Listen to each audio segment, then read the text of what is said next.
Nous allons parler ce soir de l'une des forces les plus puissantes au monde, une force qui peut changer des vies en un instant. Tout le monde la possède, c'est la force de pardonner. Voyez vous-même ce que cette force peut accomplir avec Steve Hartman dans A Segment America.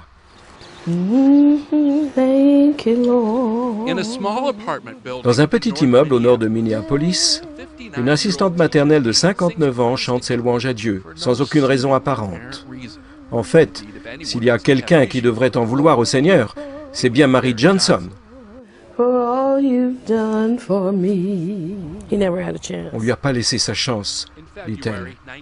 En février 1993, son fils, Laramiun Byrd, est tué au cours d'une dispute lors d'une soirée. Il a 20 ans.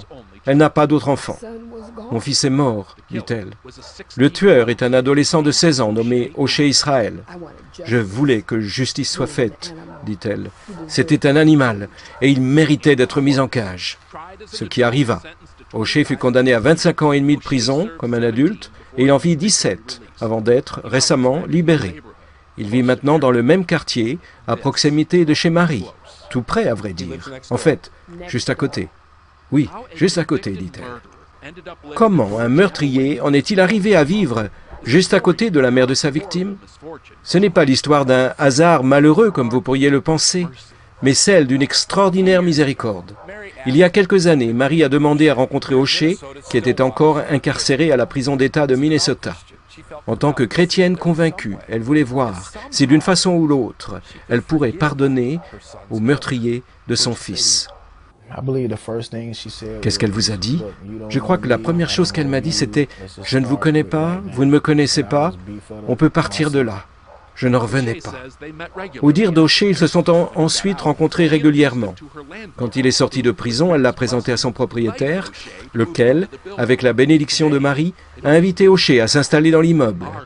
Aujourd'hui, non seulement ils vivent proches l'un de l'autre, mais ils sont proches l'un de l'autre. De toute évidence, Marie a su pardonner. Refuser de pardonner, dit-elle, c'est comme un cancer, ça vous dévore de l'intérieur. Ça n'a rien à voir avec l'autre. Le fait de pardonner ne retire rien à ce qu'il a fait. Oui, il a tué mon fils, mais le pardon, c'est pour moi. Pour O'Shea, les choses n'ont pas été très faciles. Je ne me suis pas complètement pardonné à moi-même, dit-il. C'est quelque chose que j'apprends à faire. C'est un processus, et c'est en cours. C'est pour cela qu'O'Shea est bien occupé à faire ses preuves. Il travaille de jour au dépôt de recyclage et le soir il va à l'université. Il dit que pour payer sa dette à Marie qu'il lui a pardonnée, il est résolu à tout faire pour se rendre utile à la société.